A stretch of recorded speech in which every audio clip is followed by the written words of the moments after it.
Your family. I'm telling you, oh my God, you can't believe it. When you take this, believe me, for the half of the day, you might not want food. Your family, healthy lifestyle can be really, really difficult, but if you make it a habit, you will see the benefit. So I always said, take good care of yourself by protecting your body. Take it easy, yo. You live today, tomorrow you are no.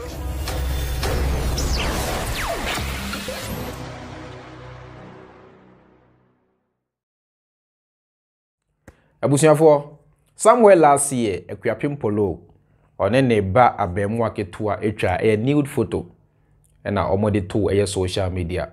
Now based on that, court ebuanifo, and a court a sentencing to a 90 days in prison and as a 3 months in prison.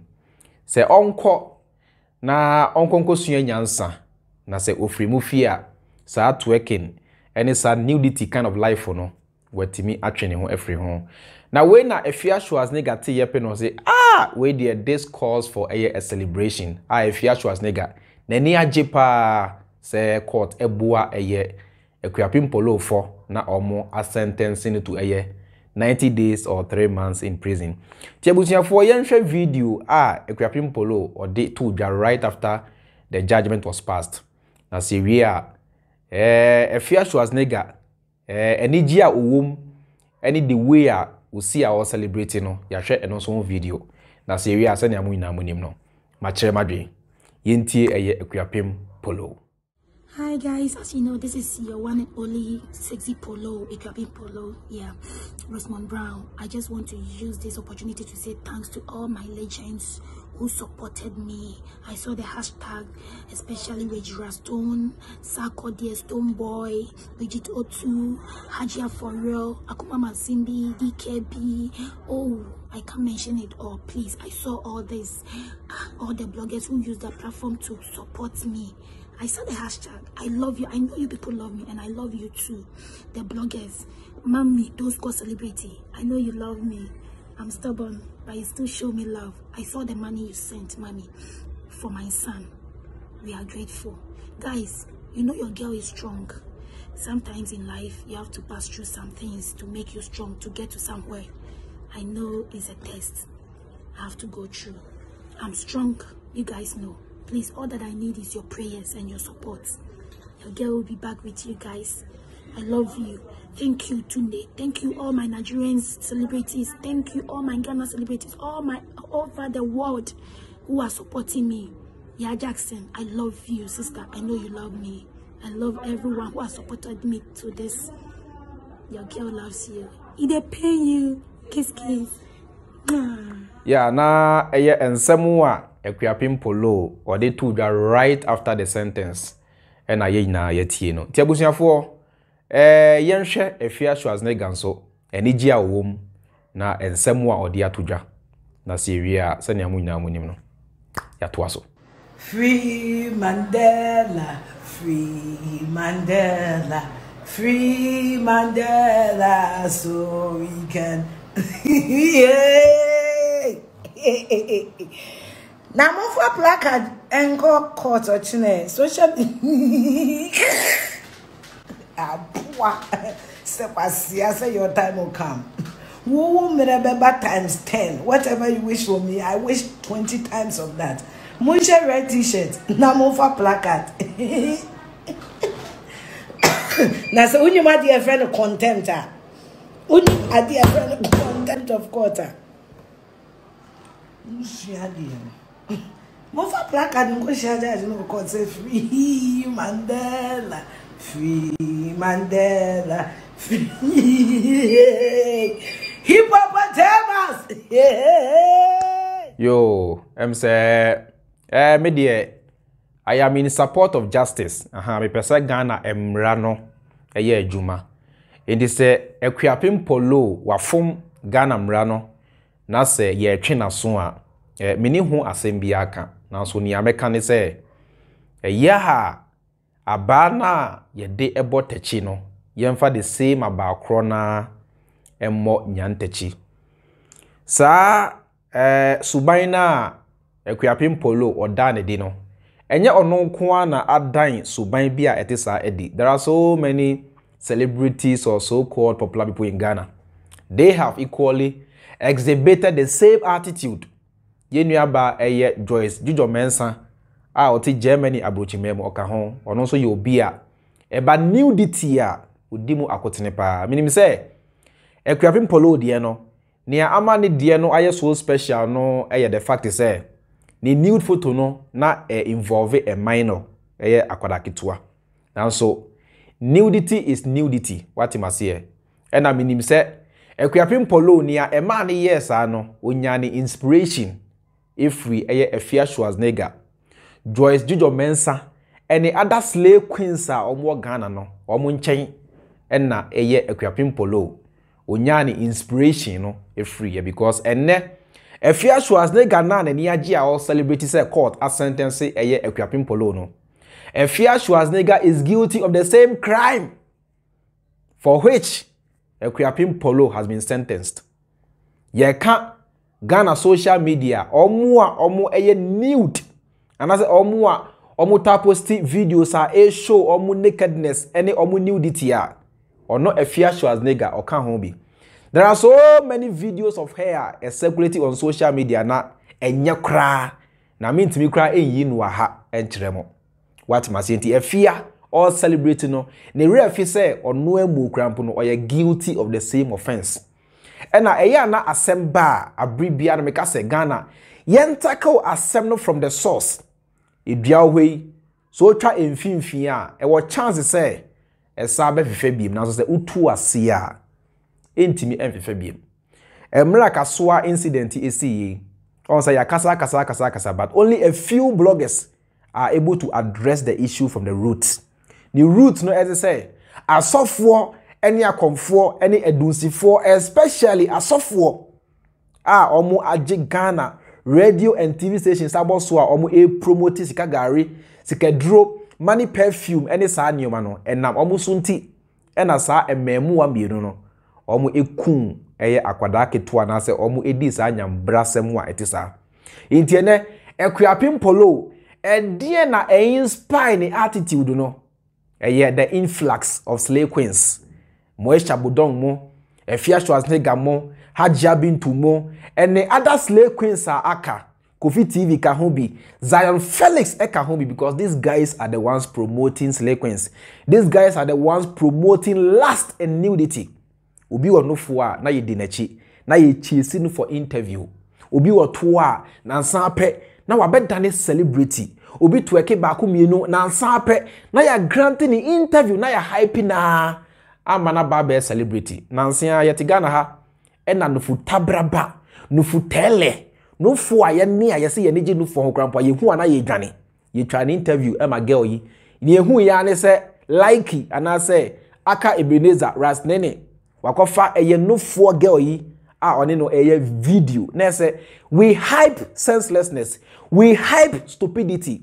Into your mind you give it a lot of audience, you give it a lot of platform, not to sense, not to intelligent people, but to say be and someone and some fata ebesi day and are people like Akuapem Polo and men can say enye near omu eye because they are being motivated. They are being motivated to do what they do because omunim say sa nyoma no na Ghana fo ani je ho. Omunim say sa nyoma no na wo ya Kofi Adoma ene Zion Felix mu ebe chase you for interview. Sa nyoma no na wo ya obetimi aye popular ntem na nansan pe won so no watimi ahase enye sika bi agu obotom. Watima say eye demand and supply. Demand for those things no eye so high in the country and nonti na e force eye ladies like Akuapem Polo ema omoba bonten na omo ye nudity ene sa nyoma no tweke basa news concerning them na no enye news a ehye nkran enunti na Ghana intelligence does not sell. Oba nimnyasa se dien oba aben se dien yemu no until se onya no focus here until se onya eto ansa na yetimi ehu the value of the woman enunti na no matter the certificate and knowledge of a woman in Ghana. Okope Juma, that's a chief executive officer and as a deputy and na yeah manage Juma because we promote lustful content in our media. We promote lustful and senseless content in our media. Slave Queen Nansan no create Instagram account, no create Facebook page, no branding her actress, influencer. I always ask myself, what are they influencing and what do they influence? Let us tackle the issue from the roots. Let us sanitize our mainstream media and social media. Ye sa nudity ne science ehunu a sofo ne akonfo ne malamfo no free so. Na ye feed the people with educative and good content. Me see nipa bia no, we always produce people Ekuapim Polo attitude that wa peke no a society and na amano apeke that kind of attitude because those are the things that you feed the Ekuapim Polo with. Each and every one of us, we are a product of our environment. In the same you see drain, sanya you see acting on a society, any environment no, and na amaye ababe sa. It is a ye tackle issue now. Yen shall say and tackle issue from the roots. Let us begin to be strict on the kind of content we feed Ghanaians with. Kaswan kwadam you know. And the kind of content that you feed you omuntina omu etimi ku omu nua ketwa se omu de no kwaji sekedro sanso na Ekuapim Polo nso and the kind of content that you feed no eno na ama Ekuapim Polo obo sa abra no anase obo sa abra no and afia odo obi hu na nudity negu online and all these people emra any omu enya adwuma ye Ghana ha and a whole minister kandapa ne sex tape eliki ye a whole minister abrochira and in less than 1 hour, Obe resign because Bruni Ubuneho. Because Bruni in Penum Guasie and a Bruni in Pese Obe tarnish the image of his or her office. Iti ni akandapa yena ni leak video yeno. Eya brochire eya Brunia and in less than 1 hour or in less than 24 hours maximum Obe resign. Odi ashaya na enyoma ema UK Prime Minister se ne ibinum resign. Enyoma nkitinkiti bi se eya Ghana mpanimfo anka on resign da. Ghana penifo they do worse than that now, so the word resign a crampono and ma omutrim edientia because the system is not working and the people are always in support of their nonsense. Kandapa, Bibiantono, Woyomi or Namhoka. There are so many people in Ghana, they do things and get away with it. And you know, I'm not against say Emrano Achi Ekuapim Polo. Now so Niameka say once a Embrano achi Ekuapim Polo no yema Embrano enkoso nya adwuma na Embrano entimenchi obia irrespective of your societal status or influence or money. Abrochire impunity enya adwuma abrochire. Say impunity enya adwuma abrochire ankanya say a whole American President Donald Trump Twitter, any Facebook, any Instagram blocking accounts. Andokrapu dey say impunity does not work abroad. Now, so Ghana, they even to me see that because there is high level of impunity. Ubinya sika pe or ye above the law. Ubinya influence pe or ye above the law. Ye nyai sa die no. Ye nyai sa brana ye bono na emwaye. Ese o mine, ema o mine enkoso. Selective justice is worse than no justice. Ene celebrities are more coming out to fight for Ekuapim Polo inano. This is not the time to fight for Ekuapim Polo because the law has decided. The court decide here asa now so. Sen kanamo do Ekuapim Polo person ya say mo portray se mo dono na kemra Ekuapim Polo obo sa brano. Sa mre no na nko se mutu ni fo se ye nua bajai. Na Ghana ye wano jungle.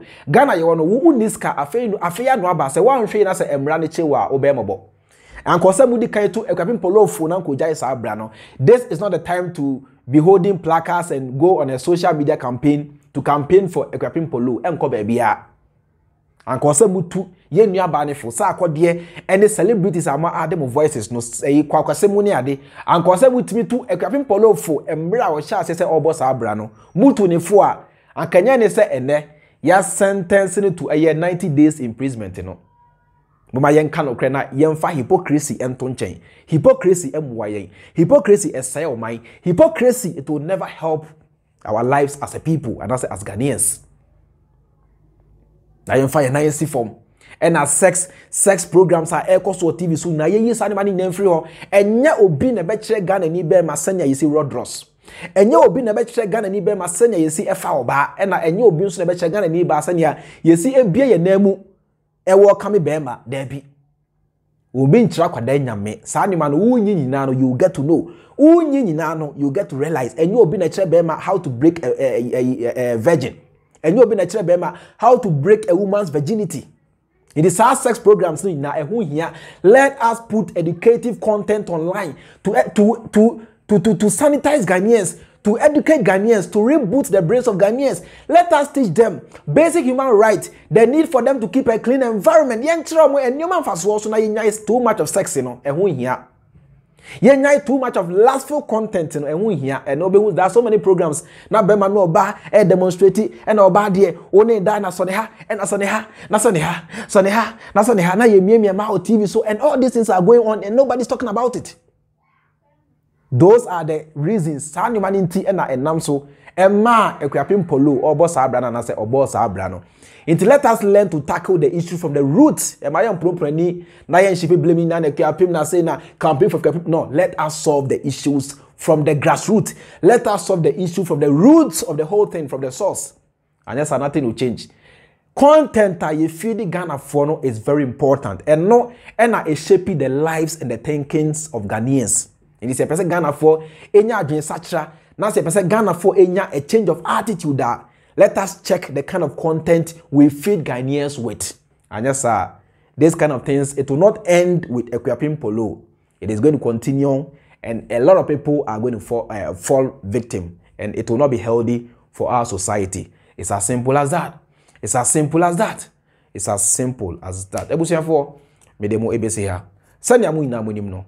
Me din e de George Fremite. Makramo.